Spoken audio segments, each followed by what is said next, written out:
men with facial hair are just ugly and trying to cover it up. You'll see.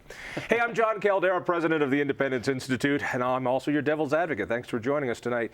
Later on in the program, we'll look at something called blended learning. So if you have kids in school, if you're going to have kids in school, if you have people who are involved in education, be sure to tune in. But first, have you been driving around and occasionally see a sign that says, "Shame on this company," for some sort of labor dispute? I love these signs, and we're going to find out more. First, Mark Latimer, thank you for being here from the Associated Builders and Contractors. Thank you for having me. me. Did that so you get the ABC. There we go. Very crucial. And Wayne Sauer from a place called the Parsec Group. I like that. Sounds very scientific. Yeah, it's a unit of measurement. Is it? Yeah. How small is it? It's big. It's big. How big is it? 3.2 light years. Distance. Really? Yeah. That's the easy explanation. That's about as far away as the nearest star, which is Alpha Centauri. Yeah, maybe. Yeah, maybe. What does your business do? We're a IT firm. We specialize in operating systems, and we do basically consulting, training, and support for all the major operating systems. Why the hell am I talking to you? What do you have to do with anything here? I was shamed. Were you one of those shameful guys the banner in front of you? I tell you what, hold that thought, because I want to find out what you did wrong, and I'm certain you've done something wrong. All right, I've been seeing these signs up all over the Denver metro area. One that I pass by often is I think it's on Arapahoe Road, and it's in front of a car dealership. I think it's Subaru, and it has these guys holding this really large banner. It just says, "Shame on Subaru, labor dispute." Who are these people? Well, they're folks from the Carpenters Union is behind it, the Local 55, and it's actually been organized out of the Southwest Carpenters Council. A lot of the folks holding the signs, as a matter of fact, are not even union employees. They are day laborers, folks that are being paid minimum wage. But really what they're trying to do is shame that company into using a non-union drywall. All right, but I'm seeing a sign that says, "Shame on Subaru," or "Shame on," it was one for a law firm, labor dispute. Matter of fact, I think we've got a few pictures of this. Let's take a look. You've seen these before. These are signs that say, "Del Fresco," shame on Del Fresco, like I'm not supposed to eat there any longer. We've seen these signs. Gary S. Campbell, I wonder what he did wrong. I think that's a law firm. And of course, shame on this other. So these are the same signs I see all over, and there's always somebody holding it up. I mean, good old-fashioned picketing is traditional, and workers have a right to express their First Amendment concerns. And if there is a labor dispute between, I'll keep using Subaru for no apparent reason, if there's a labor dispute between Subaru and their union, there's nothing wrong with their union out there picketing in front. And one of the subtle differences is the reason they're not using pickets or your traditional billboard up on a piece of wood is because the NLRB has said that secondary boycotts if you are trying to picket a company that you don't truly have a grievance with. All right, hang on a second.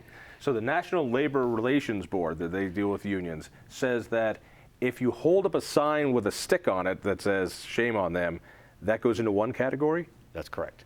And what is this category when they're holding the whole banner? And apparently a 15-foot banner is free speech, and they can falsely accuse whatever company and say they have a labor dispute. But the minute they put it on a stick, that's why you won't ever see the shame on signs on the stick.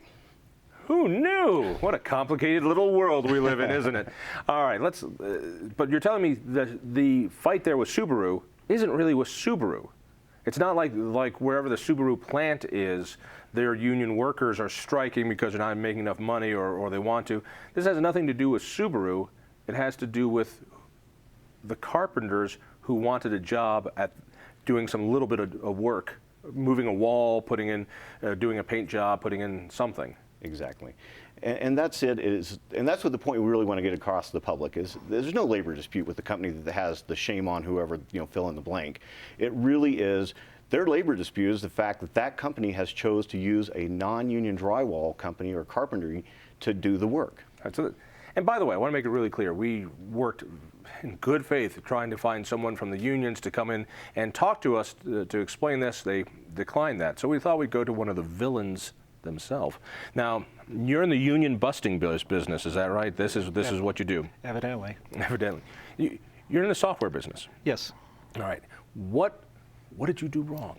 What did you do? According to them, they send you out these letters and stuff like that, and it's interesting because they send it out warning you that if you don't select a company that will use union help, that they're going to do all this stuff. I mean, what did you needed done? Well, what I needed done is I just needed a wall moved. We shrunk our space a little bit because it was in a training room, and we didn't need that big of a space. We moved a wall.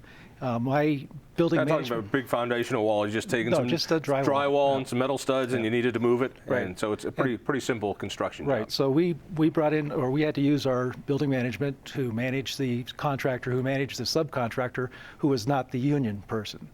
And so what happened is I'm 3 levels removed from this. So it's like I didn't even make a choice. How did the union know you needed to have a wall moved?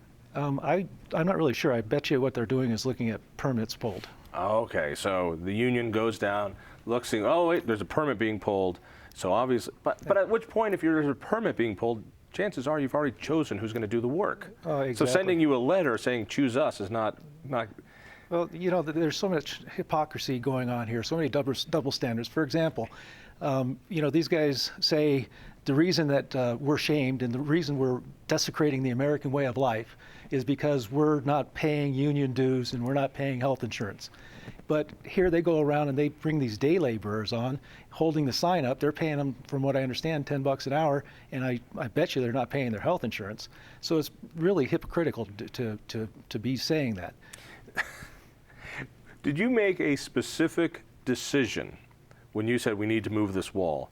Did you tell your chain of command, but whatever you do, don't hire a union? Was that part of your? No, I didn't even think about it. I got to say, though, once I got that threatening letter, I pulled in my contractor and said, don't use a union because I'm not going to be threatened. Now, outside of your business, how long did they hold up a sign that said, shame on Parsec, union dispute? About 2 months. 2 months? Yeah. How long did it take to move the wall? It took about a couple days. So a 2-day project, Right. And that was gone. It was over and done with. And for a couple of months, you had guys holding this shame on you sign. Now, your business is largely walk-up retail. So people come in and they were scared away from this shame on sign, and it destroyed your business. No, actually, it's interesting. They spent all that money paying those guys for all that period of time building the sign, and 99% of my business is either out of the country or out of the state, right? So they waste a lot of money, and I gotta say, you know, you look at the value proposition. They spent $30 an hour on those 3 people over a 2-month period, and then you throw on the sign. Were they there all day? Oh, they're there about 6 hours. All right, so 6 hours a day for 2 months. Yep. That's a lot of money. That's a lot of money, and if I was a union member, I'd be really upset that they're throwing away my union dues. So union money is going to do this for a company that you're not going to be shamed because your customers don't care one way or the other. Right. They're mostly professionals, so they're not part of a union. They're not going to be probably supporting that kind of activity. I think what's really important to point out is that the company that's in the name, whether it's Subaru or Parsec or Del Fresco, they had nothing to do with anything. All they did was make a simple choice to have, you know, a wall moved or a door frame changed from one to the other, and whoever did the construction chose this subcontractor instead of that subcontractor.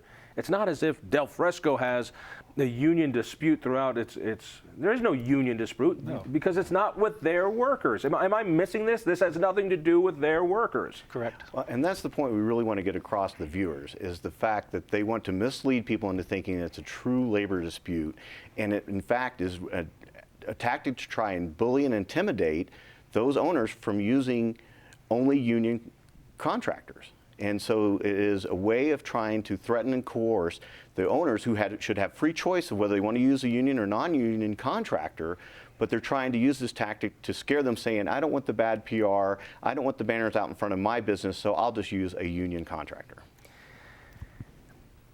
Am my analogy wrong here? Now, when I need to get something done in my house, and occasionally it requires drywalling or painting or something along those lines, I go out and I have a few bids. I'll be sure to call a couple different contractors and say, hey, I need to move this wall, I need to re-drywall, I need to do something. How much is it going to cost? They come and they each give me an estimate. Mm-hmm. I look at the estimate and I say, which one is the least cost that also has the experience that I want and a reputation? I use that. I don't care if the guy's union or not. I want the best job for the least amount of money. Am I wrong to think, and this is probably more for your business since you work with contractors, am I wrong to think that if the union was competitive, there would be no shame on you signs because they would have gotten the gig? Exactly, and I think you have summarized the whole. It's about choices, and people can get those bids and look at it, and they're not being competitive with their bids, even because maybe it's a difference in wage rates, ineffective wage rules, or whatever it might be. So they can't compete in the open market, so they're trying to use this tactic as bullying technique in order to get people to stop using non-union and take a higher bid from a union contractor. Tell me again, which union is behind the Shame on You bannering campaign? Yeah, and this is the local Carpenters, Local 55. They just recently became part of the Southwest Regional Council of Carpenters out of LA. And that's part of the reason people have asked, why do you see this happening more? And they're a much more aggressive union out of California. I know you can't answer this one. Let me just try it for size. If they want more union work, why aren't they hiring union guys to hold the Shame on You signs? And again, I'll be throwing that softball to you, but you know, and that's one of the things we really find frustrating. Our members find, and even the owners and tenants find particularly disingenuous, is it's folks that are paying a minimum wage. It's not even union folks that are out there holding the signs that should be getting paid to hold the signs. Well, it tells me a couple things. Either the union guys wouldn't do it for free, or the union guys are busy working someplace and therefore not getting your job or your contract works. Has this hurt many businesses? I mean, you deal with this. You're seeing it. You're seeing contractors that are getting intimidated, feeling that they need to use a more expensive union guy so that there isn't this embarrassment for their client. Who's being hurt?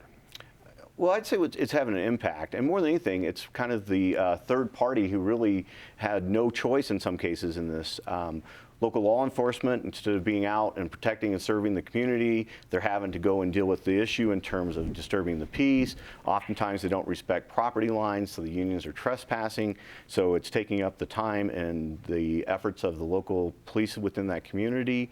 And it's also an annoyance for the owners. They have to deal with this and make sure that their clients see through it for what it really is. Let's wrap it up with a question for you. As one of those guys who's been targeted for no apparent reason, what's your advice to the other business that walks out one day or gets one of these letters that says, you know, you better use a union? What's your advice to them? Well, my advice would just be to ignore it. And again, I think if they're going to go out there and aggressively try to stop you, then to me, my first reaction is I'm not going to use a union, period. And but if you give them a little bit, they'll never go away. Exactly. Gentlemen, thank you. Shame on both of you. Stay tuned.